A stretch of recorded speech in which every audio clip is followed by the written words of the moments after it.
বাংলাদেশকে একটা নতুন বাংলাদেশ গড়ার স্বপ্নের দিকে জাতি যে তাকিয়ে আছে সেই স্বপ্নের দিকে নিয়ে যাওয়া যাবে কি যাবে না, নাকি নতুন কোন নৈরাজ্য অরাজকতা আমাদেরকে আবার পিছিয়ে দেবে, সেই ফয়সালার বছর হচ্ছে এই 2025 সাল।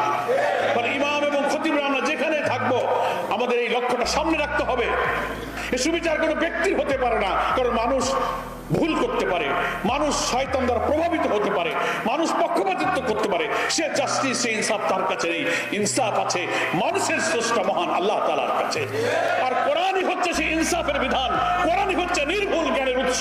সেই কোরআনের ভিত্তিতেই ইসলামের যে কল্যাণ রাষ্ট্র, ইসলামের যে বিউটি, ইসলামের যে ওয়েলফেয়ার, সেটা কোরআনের ভিত্তিতে গঠিত কোন রাষ্ট্রের মধ্যেই সেই জাস্টিসের রাষ্ট্র, কল্যাণ রাষ্ট্র প্রতিষ্ঠিত হতে পারে। যে এই যে 25 সাল শুরু হলো, বাংলাদেশের সমাজ, রাজনীতি, একামতে দ্বীনের মহান আন্দোলনের জন্য এই 25 সাল কিন্তু একটা টার্নিং পয়েন্ট। জাতীয় জীবনে, সমাজ জীবনে, রাজনৈতিক জীবনে, রাজনীতিতে, নির্বাচনে বাংলাদেশকে একটা নতুন বাংলাদেশ গড়ার স্বপ্নের দিকে জাতি যে তাকিয়ে আছে সেই স্বপ্নের দিকে নিয়ে যাওয়া যাবে কি যাবে না, নাকি নতুন কোন নৈরাজ্য অরাজকতা আমাদেরকে আবার পিছিয়ে দেবে, সেই ফয়সালার বছর হচ্ছে এই 2025 সাল। মানে ইমাম এবং খতিবরা আমরা যেখানে থাকবো আমাদের এই লক্ষ্যটা সামনে রাখতে হবে যে একটি অবাধ, নিরপেক্ষ, গ্রহণযোগ্য নির্বাচনের মধ্য দিয়ে জনগণের নির্বাচিত প্রতিনিধির কাছে ক্ষমতা হস্তান্তরের মাধ্যমে জনগণের অধিকার প্রতিষ্ঠা করে মানুষের আশা আকাঙ্ক্ষা পূরণ করব। তারপর আমাদের সেই স্বপ্নের বাংলাদেশ, যে বাংলাদেশের মধ্য দিয়ে একটি কল্যাণ রাষ্ট্র, ইসলামের সৌন্দর্য, যেটা আল্লাহ তাআলা আসমান থেকে নাজিল হওয়া নির্ভুল জ্ঞানের যে ইনসাফের বিধান, যেটা আল্লাহ তাআলা কোরআনে সূরা হাদীদের মধ্যে উল্লেখ করে বলেছেন, লাকাদ আরসালনা রুসুলানা বিল বাইয়িনাতি ওয়া আনজালনা মাআহুমুল কিতাবা ওয়াল মিজান ফীহি বাসুন শাদীদ ওয়া মানাফিউ লিন-নাস।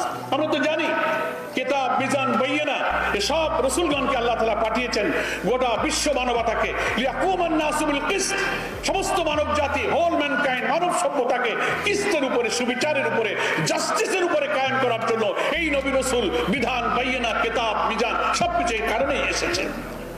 এবং রাষ্ট্রশক্তির মধ্য দিয়েই আমাদেরকে সেই ইনসাফ কায়েম করতে হবে। ছাত্ররা গণ অভ্যুত্থানের স্লোগান দিয়েছিল, উই ওয়ান্ট জাস্টিস। আর আমার আল্লাহ কোরআনে বলছেন, ইয়াকুমান নাসু বিল কিসত, কিসত অর্থই হচ্ছে সুবিচার, এর অর্থই হচ্ছে জাস্টিস, এর অর্থই হচ্ছে সুবিচার। আর এই সুবিচার কোনো মানুষের শাসনে হতে পারে না, এই সুবিচার কোনো ব্যক্তির হতে পারে না, কারণ মানুষ ভুল করতে পারে, মানুষ শয়তান দ্বারা প্রভাবিত হতে পারে, মানুষ পক্ষপাতিত্ব করতে পারে। সে জাস্টিস, সে ইনসাফ তার কাছে নেই। ইনসাফ আছে মানুষের স্রষ্টা মহান আল্লাহ তাআলার কাছে। আর কোরআনই হচ্ছে সেই ইনসাফের বিধান, কোরআনই হচ্ছে নির্ভুল জ্ঞানের উৎস। সেই কোরআনের ভিত্তিতেই ইসলামের যে কল্যাণ রাষ্ট্র, ইসলামের যে বিউটি, ইসলামের যে ওয়েলফেয়ার, সেটা কোরআনের ভিত্তিতে গঠিত কোন রাষ্ট্রের মধ্যেই সেই জাস্টিসের রাষ্ট্র, কল্যাণ রাষ্ট্র প্রতিষ্ঠিত হতে পারে। আর সেই রাষ্ট্র প্রতিষ্ঠার জন্য দেশের ইমাম এবং খতিবরা মসজিদকে, ওয়াজ মাহফিলকে, ঈদগার ময়দানকে, সমস্ত ধর্মীয় পরিবেশকে তারা কাজে লাগাতে পারেন। বাংলাদেশও বদলে গেল, ইমাম খতিবদেরকেও বদলে ফেলতে হবে। নতুন বাংলাদেশ, নতুন ইমাম, নতুন খতিব, ওয়াজের নতুন ধারা, খুতবার নতুন ধারা এবং আমাদের বক্তব্যের নতুন ধারা বদলে দিয়ে আমরা নতুন বদলে যাওয়া বাংলাদেশ আবার গড়তে চাই।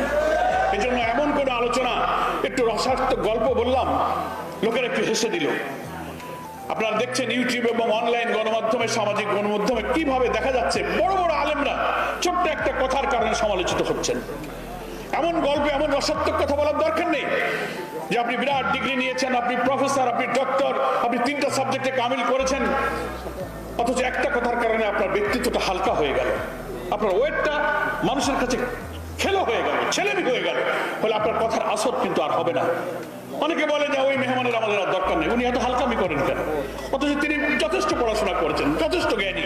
এই জন্য আমরা মসজিদে, মাহফিলে, ওয়াজে, যে কোনো জায়গায় কথা বলার সময় আলেমানা যে হাইসিয়াত, তার যে ব্যক্তিত্ব, তার যে ওয়েট, এটা নষ্ট না হয় এদিকে খেয়াল রেখে যদি একটি কল্যাণ রাষ্ট্র গঠনে মহান আল্লাহ তাআলার তরফ থেকে আমাদের যে দায়িত্ব পালনের মধ্য দিয়ে আল্লাহ তাআলা আমাদেরকে মাফ করে দেবেন, আল্লাহর সন্তুষ্টি পাওয়া যাবে, জান্নাত পাওয়া যাবে, সেই পথে যেন আমরা দুর্বার গতিতে, অপ্রতিরোধ্য গতিতে, মৃত্যু ভয়হীন চেতনা নিয়ে যেন ছুটতে পারি।